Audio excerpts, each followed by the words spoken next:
Welcome to ஐஸ்வர் academy. இன்னைக்கு நம்ம என்ன பார்க்க போகிறோம் அப்படின்னா புணர்ச்சி விதிகள். அதாவது புணர்ச்சி விதிகளில் உடம்படுமை அதை பற்றி பார்க்க போகிறோம். ஃபஸ்ட்டு புணர்ச்சி இதில் கொஸ்டின் எங்கேருந்து கேட்பாங்க அப்படின்னா, நம்ம சிலபஸில் வந்துட்டு ஃபஸ்ட்டு எழுத்து சொல் இலக்கணம் அப்படின்ட்டு ரெண்டாக பிரிச்சிருக்காங்களே. எழுத்தில் வந்துட்டு பிரித்தெழுதுக சேர்த்தெழுதுக.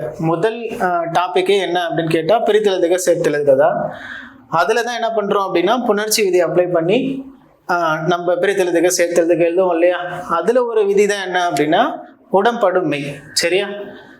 உடம்படுமை அப்படின்னா ஃபஸ்ட்டு அதுக்கு முன்னாடி என்ன தெரியணும் அப்படின்னா, பிரித்தெழுதுகளை வந்துட்டு சொல்ல ரெண்டாக பிரிப்போம். என்னன்னு பிரிப்போம் அப்படின்னா, இப்போ எடுத்துக்காட்டு பாருங்களேன், மணி கூட்டல் அழகுன்னு இருக்கா. அப்போ மணி அப்படிங்கிறது என்னது, அழகு அப்படிங்கிறது என்னதுன்னு நமக்கு ஃபஸ்ட்டு தெரியணும். சரியா?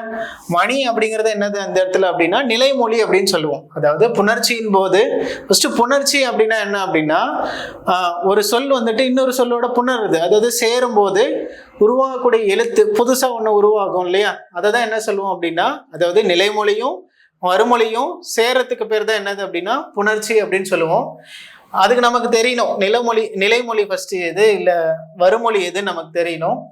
சொல்லின் முதல்ல இருக்கிறத என்ன சொல்லுவோம் அப்படின்னா நிலைமொழின்னு சொல்லுவோம். இப்போ இங்கே ரெண்டா பிரிச்சிருக்கோமா? என்னன்னு பிரிச்சிருக்கோம்? மணி கூட்டல் அழகுன்னு பிரிச்சிருக்கோமா? அப்போ இந்த இடத்துல மணி அப்படிங்கிறது என்ன அப்படின்னா நிலைமொழி அப்படின்னு சொல்லுவோம். அழகு அப்படிங்கிறது என்ன சொல்லுவோம் அப்படின்னா வருமொழி அப்படின்னு சொல்லுவோம். சரியா? அப்போ நிலைமொழியோடைய இறுதி எழுத்தும் வருமொழியோடைய முதல் எழுத்தும் சேர்ந்து, அதாவது சேர்ந்து உருவாகக்கூடிய சொல்லதான் என்ன சொல்லுவோம் அப்படின்னா புணர்ச்சி அப்படின்னு சொல்லுவோம். சரியா? இப்போ இதில் பாருங்களேன், மணி கூட்டல் அழகுன்னு இருக்கா. எங்கே என்ன இருக்கு? மணி அழகு அப்படின்னு தோன்றி இருக்கா. இதில் உடம்படுமை அப்படின்னா என்ன அர்த்தம் அப்படின்னா, அதாவது உடம்படுமை அப்படின்னா இப்போ ரெண்டு சொல் பார்த்தோம்ல, நிலைமொழி பார்த்தோம் வருமொழி பார்த்தோம். அப்போ நிலைமொழியோட இறுதி எழுத்து இங்கே என்னவா இருக்கு? மணின்னு இருக்கா. அப்போ நிலைமொழி என்ன சொல்லுவோம் அப்படின்னா மணி அப்படின்னு இருக்கு. அப்போ நிலைமொழியோட இறுதி எழுத்தை தான் என்ன பார்ப்போம் அப்படின்னா புணர்ச்சி அப்படின்னா சேரத்துக்கு பார்ப்போம். அதே போல வருமொழியோட முதல்ல இருக்கிற எழுத்தை தான் பார்ப்போம். அப்போ நிலைமொழியோட இறுதி எழுத்து என்னவா இருக்கு?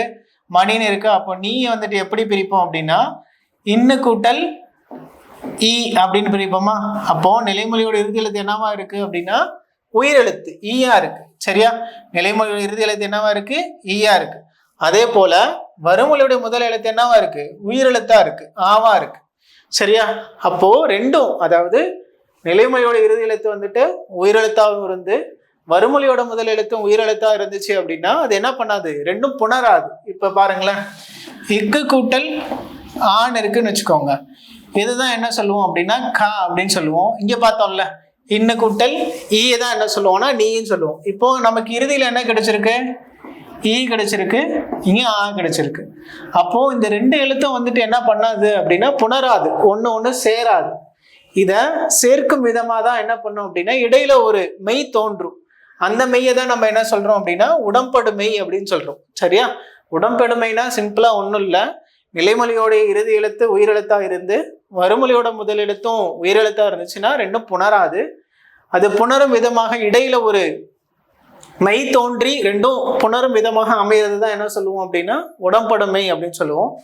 உடம்படுமையில வந்துட்டு ரெண்டு எழுத்து இருக்கு. என்னென்ன அப்படின்னா ஈ ஒன்று, அதாவது யா, அதாவது இவ் வா, இது ரெண்டையும் தான் என்ன சொல்லுவோம் அப்படின்னா உடம்படுமைன்னு சொல்லுவோம். இந்த வகுப்புல வந்துட்டு என்ன பார்க்க போறோம் அப்படின்னா ஈயோடைய உடம்படுமையை பார்க்கலாம். சரியா?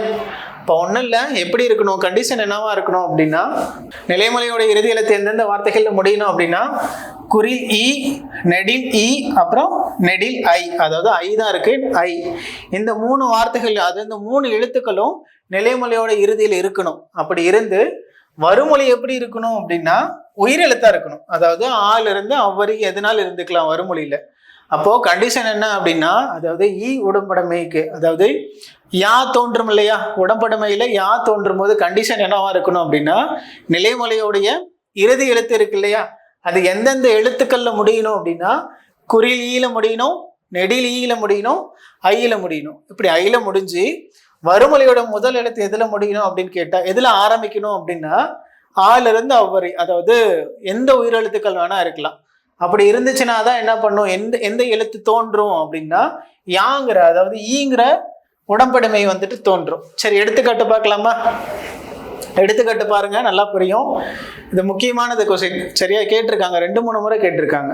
பாருங்களேன். ஃபர்ஸ்ட் இங்க என்ன இருக்கு? நிலைமொழி என்ன இருக்கு? நிலைமொழி சொல்லோட முதல்ல இருக்கிறது 2 சொல்ல பிரிக்கிறோம் அப்படின்னா முதல்ல இருக்கிறது தான் என்ன அப்படின்னா நிலைமொழி. ரெண்டாவதா இருக்கிறது என்ன சொல்லுவோம் அப்படின்னா வருமொழி. நமக்கு கண்டிஷன் என்னது? நிலைமொழியோட இறுதி எழுத்து என்னவா இருக்கணும்? குறில் ஈயா இருக்கணும், இல்ல நெடில் ஈயா இருக்கணும், இல்ல ஐயா இருக்கணும். அப்போ இங்க என்ன இருக்கு? தீ கூட்டல் அழகு அப்படின்னு இருக்கா? அப்போ தீங்கிறது எந்த வரிசையில வரும் அப்படின்னா நெடில்ல வரும். அப்போ இது எப்படி பிரிப்போம்?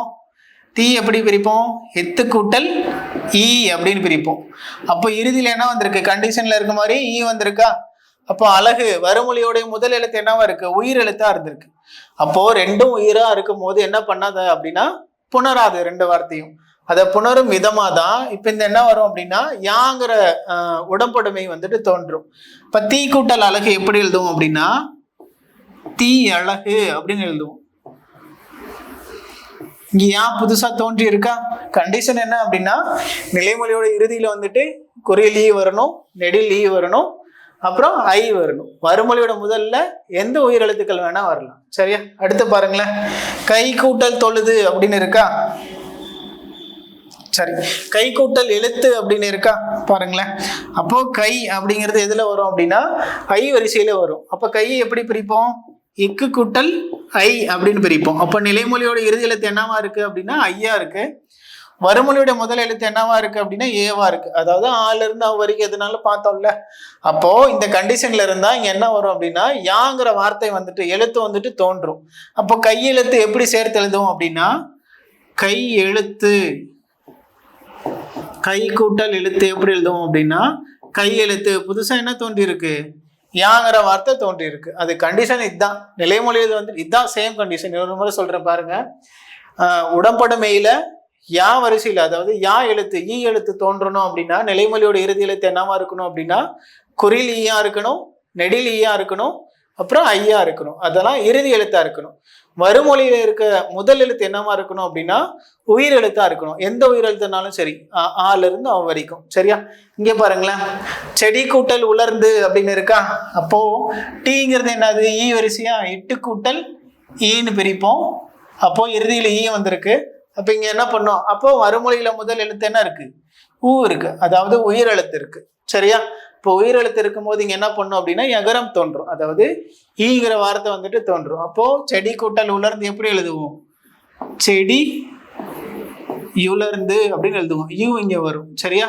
செடி உலர்ந்து அப்படின்னு எழுதுவோம். இப்போ யூங்கிற வார்த்தை அந்த எழுத்து இங்க புதுசா வந்திருக்கு. சரியா? அடுத்து பனை கூட்டல் ஓலை அப்படின்னு இருக்கா? இப்போ நை அப்படிங்கிறது எப்படி பிரிப்போம்? எண்ணு கூட்டல் ஐயன் பிரிப்போம். இறுதி எழுத்து என்ன வந்திருக்கு அப்படின்னா ஐ வந்திருக்கு. வருமொழியோட முதல் எழுத்து என்ன வந்திருக்கு அப்படின்னா ஓ வந்திருக்கு. அப்போ இங்க என்ன இருக்கு? ரெண்டுமே உயிரெழுத்தா இருக்கு. நிலைமொழியோட எழுத்து வந்துட்டு நம்ம சொன்ன கண்டிஷன்ல இருக்கா? பிறந்துச்சு அப்படின்னா இங்க என்ன பண்ணும் அப்படின்னா யா வரும். பனை யோலை அப்படின்னு வரும். பனை யோலை அப்படின்னு வரும். சரியா? புதுசா யோ, அதாவது யா வார்த்தை வந்திருக்கா? சரியா? இவ்வளவுதான். உடம்படுமைனா சிம்பிளா இதுதான். நிலைமொழியோட இறுதி எழுத்து என்னவா இருக்கணும் அப்படின்னா குறில் ஈயா இருக்கணும், ஐயா இருக்கணும், நெடில் ஈயா இருக்கணும். வருமொழியோட முதல் எழுத்து எந்த உயிர் எழுத்த வேணா இருக்கலாம். அப்படி இருந்துச்சுன்னா என்ன தோன்றும் அப்படின்னா எகரம், அதாவது யாவோட ஈயோட உடம்படுமை தோன்றும். சரியா? இது ரொம்ப முக்கியமானது. கேட்டிருக்காங்க, 2-3 டைம் எக்ஸாம்ல கேட்டிருக்காங்க. சரியா? அடுத்த வகுப்புல வந்துட்டு இவ்வோட உடன்படுமையை வந்துட்டு பார்க்கலாம். நன்றி.